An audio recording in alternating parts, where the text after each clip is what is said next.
Bismillahirrahmanirrahim.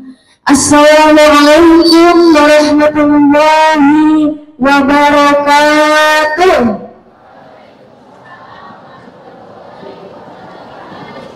Anak ayam makan kuaci. Lagi-lagi biar makin kompak. Anak ayam makan kuaci. Yang jawab salam ibu doain naik haji. Yang semangat jawabnya lantai 2. Salamnya dijawab yang semangat. Assalamualaikum warahmatullahi wabarakatuh.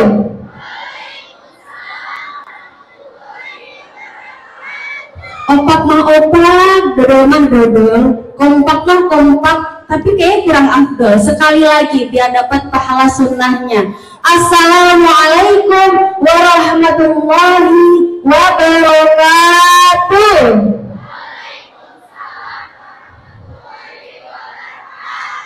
Alhamdulillah, alhamdulillah rabbil alamin, habibi rabbil alamin, imamil muttaqin, sayyidina wa nabiyina wa syafi'ina wa maulana Muhammadin sallallahu alaihi wasallam. Qala rabbi shrah li sadri wa yassir li amri wa hlul 'uqdatam min lisani yafqahu qawli, amma ba'du. Alhamdulillah, puja puji syukur atas kehadirat Allah Rabbi, Zat yang maha tinggi, Zat yang mampu menciptakan langit dan bumi ini tanpa tiang, sehingga kita bisa hidup di bumi ini yang penuh dengan rezeki. Yakni ialah Zat yang senantiasa memberikan karunia ilahi kepada semua makhluknya, begitupun dengan kita semua yang ada di sini. Salawat serta salam tercurah limpahkan selalu kepada baginda alam, Nabi pilihan, Nabi akhir zaman, Nabi yang ketika dicaci, dimaki, bahkan dihina serta dikatakan dusta, namun beliau tetap tersenyum seraya mendoakan orang-orang yang senantiasa merendahkannya. Siapa beliau? Beliau inilah Nabi kita, Nabi yang ketika lahirnya sajidan syakiran hamidan ka'annahu badru fi tamami, bersujud bersyukur kepada Allah Subhanahu wa ta'ala. Ialah baginda besar Nabi kita, Nabi Muhammad sallallahu alaihi wasallam. Mudah-mudahan kita semua bisa mendapatkan syafaat dan rahmatnya kelak di yaumul kiamah. Amin ya robbal alamin. Al-Mukarram Bapak Haji Susilo Hartono SEMM, kita sama-sama doakan beliau dan keluarganya semoga senantiasa diberikan kesehatan, amin. Semoga senantiasa diberikan keberkahan di dini wa dunya wal akhirah. Al-Mukarramah Ibu Wati Rahmawati SPDMM, kita juga doakan semoga beliau dan keluarganya diberikan keberkahan, kesehatan, kelancaran rezeki fitni wa dunya wal akhirah. Tak lupa kepada seluruh Dewan Guru dan juga staf TU yang tidak bisa saya sebutkan satu persatu, namun tidak mengurangi rasa hormat dan takzim saya. Serta kepada seluruh anak-anakku, siswa-siswi SMK Citra Nusantara yang insya Allah soleh, soleha, amin, Allahumma amin. Alhamdulillah, nggak kerasa sekarang puasanya udah hari keberapa? Ke-11. Amin berapa lebaran? Alhamdulillah, semoga kita senantiasa diberikan kelancaran dalam melaksanakan ibadah puasa di bulan suci Ramadan ini. Alhamdulillah. Hadirin hadirat rahimakumullah. Sebelumnya Ibu mau tanya dulu. Siapa di sini yang mau masuk surga, angkat tangannya yang tinggi-tinggi. Yang mau masuk surga angkat tangannya. Ini yang nggak mau angkat tangan nggak mau masuk surga nih. Masya Allah, alhamdulillah banyak ya yang masuk surga ya, rombongan. Ya, insya Allah semoga kita bisa mendapatkan surga tertingginya Allah. Amin, amin ya Rabbal Alamin. Ngomong-ngomong soal surga, banyak orang yang berbondong-bondong untuk bisa masuk surga. Betul apa betul? Banyak orang yang berbondong-bondong ingin mendapatkan rahmat dan syafaat untuk bisa masuk surga. Berarti tandanya banyak orang yang begitu merindukan surganya Allah Subhanahu wa Ta'ala. Namun apakah surga merindukan kita? Apakah kita bisa menjadi bagian dari orang-orang yang dirindukan oleh surga? Karena ternyata bukan hanya kita sebagai manusia yang bisa merindukan surga, tapi sebaliknya, surgalah yang merindukan orang-orang ini. Ialah 4 golongan itu. Rindunya surga ini kepada keempat golongan ini ibarat seorang pemuda-pemudi yang sedang kasmaran. Kalau zamannya kalian anak-anak Gen Z yang lagi berbunga-bunga hatinya, yang diingat cuman orang yang dirindukannya, di mana saja, kapan saja, yang diingat hanya pujaan hati sampai dipasang notif sosial medianya. Aduh, keras aku lagi bikin story nih. Ya. Siangnya jadi kenangan, malamnya kebayang-bayang, tidurnya pun sampai jadi impian. Begitu pula surga yang merindukan keempat golongan ini. Jadi sama halnya seperti itu. Ketika surga merindukan keempat golongan ini. Padahal kalau kita tanya kepada setiap orang yang ada di sini atau mungkin orang di luar sana, ditanya, "Oh, masuk surga, Mbak?" Mau jawabnya. "Mau masuk surga, Mas?" Mau pasti jawabnya. "Mau masuk surga, Pak?" Mau jawabannya. Walaupun dia seorang penjahat atau bahkan orang yang suka bermaksiat sekalipun, ketika ditanya mau masuk surga nggak, jawabannya pasti mau. Tapi apakah bisa semua orang itu memasuki surga dengan mudahnya? Allah Subhanahu wa Ta'ala berfirman dalam Quran surat Ali Imran ayat 133 yang bunyinya, A'udzu billahi minasyaitonir rajim. Bismillahirrahmanirrahim. Wasari'u ila maghfiratin min rabbikum wa jannatin 'arduha as-samawati wal ardh u'iddat lil muttaqin. Bersegeralah menuju ampunan Tuhanmu dan surga yang luasnya seperti langit dan bumi disediakan untuk orang-orang yang bertakwa. Jadi kuncinya adalah takwa. Mau orang itu berwajah jelek, pakaiannya lusuh, kucel, indah kumel, rumahnya gubuk nan butut, bahkan hampir ambruk, tapi kalau orang itu bertakwa, insya Allah masuk surga. Lalu siapa keempat golongan ini yang dirindukan oleh surga itu?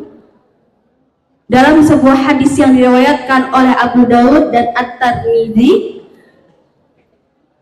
Rasulullah SAW bersabda, "Al-jannatu mushtaqatun ila arba'atin nafar, talil Quran wa hafizil lisan wa wad'il ji'an wa sha'imi fi syahri Ramadan." Surga itu merindukan 4 golongan ini. Yang pertama yaitu talil Quran, yaitu orang-orang yang suka membaca Al-Quran siang, malam, sore, pagi, siang, sore, malam. Bibirnya basah dengan lantunan ayat suci Al-Quran, dipakai untuk membaca Al-Quran. Kenapa Al-Quran? Karena Al-Quran merupakan bacaan yang paling mulia. Membaca 1 hurufnya saja dibalas dengan 10 pahala kebaikan. Gimana kalau bacanya di bulan suci Ramadan, yang mana setiap amal kebaikan yang kita perbuat itu akan dilipat gandakan. Itu adalah golongan pertama yang dirindukan oleh surga. Makanya kalau mau jadi golongan pertama yang dirindukan oleh surga, banyak-banyak baca Quran daripada bacanya Wattpad, scroll TikTok, scroll IG dan sebagainya. Dibuka Qurannya, dibaca Qurannya sambil nunggu azan maghrib, dibaca Qurannya. Nggak apa-apa, cuma seayat 2 ayat.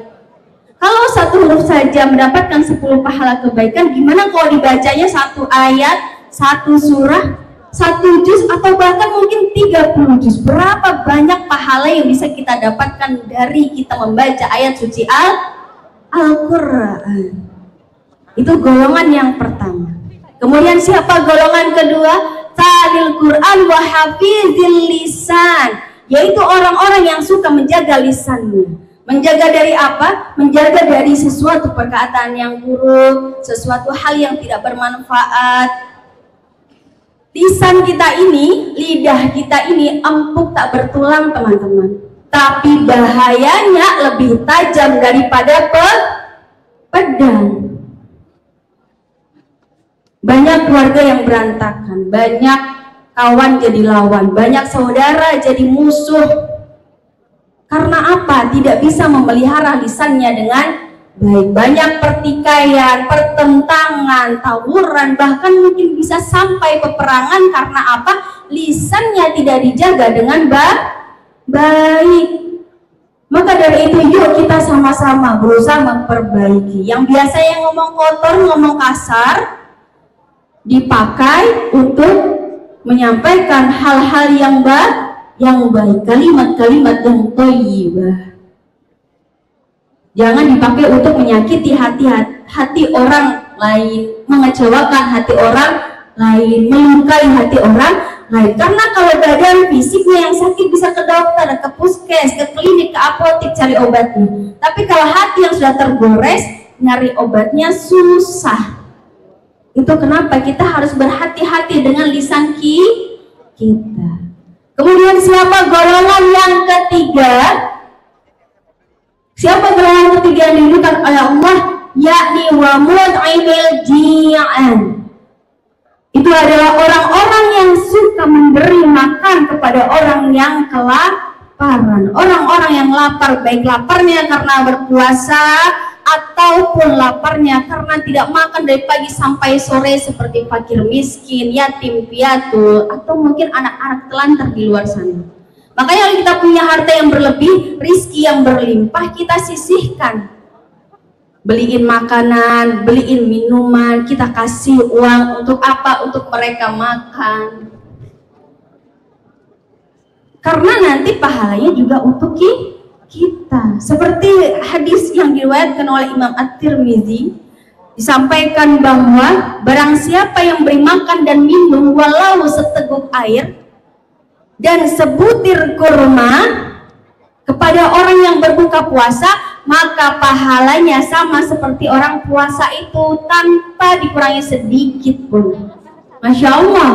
Kan kalau misalkan masih 1 orang yang mau buka puasa, pahalanya transfer ke kita, nggak dikurangin sedikit pun. Gimana kalau ngasihnya 10 orang, 100 orang, berapa banyak pahala yang bisa kita dapatkan? Bonusnya bisa dirindukan oleh surga.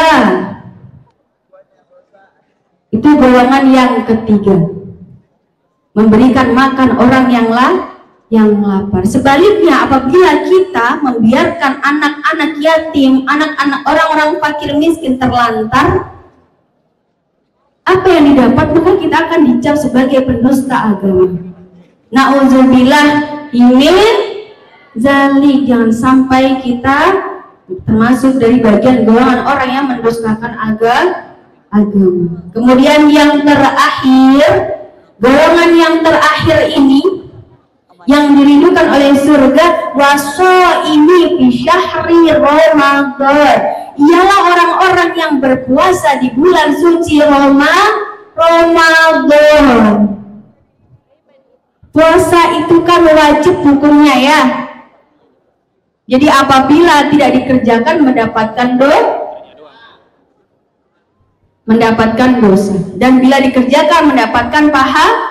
pahala bonusnya bisa menjadi golongan dari yang dirindukan oleh surga. Makanya di bulan Ramadan ini diperbanyak amal baiknya, diperkuat lagi amal solehnya. Yang biasanya sibuk sama gadgetnya, sekarang mulai disibukkan dengan Qur'annya, dengan mendengarkan ceramah-ceramahnya.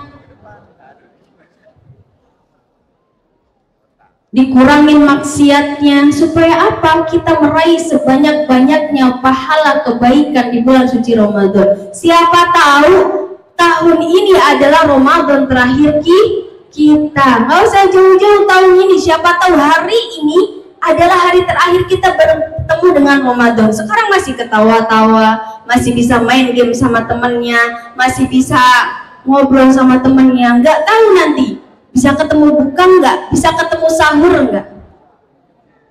Karena tidak ada yang tahu dengan usia manusia kecuali Allah Subhanahu wa Ta'ala.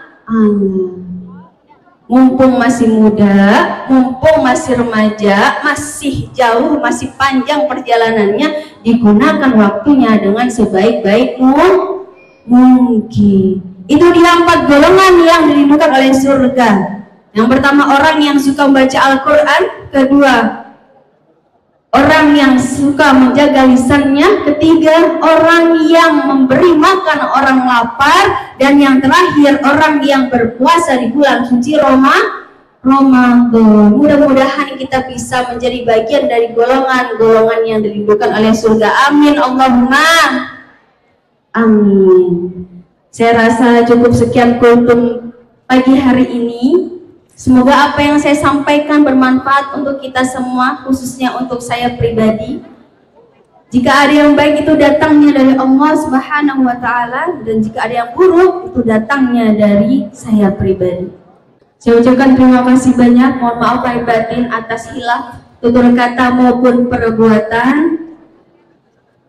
Jazakallahu khairan katsiran jiddan. Wallahu muwaffiq ila aqwamit thoriq. Billahi taufiq wal hidayah. Assalamualaikum warahmatullahi wabarakatuh.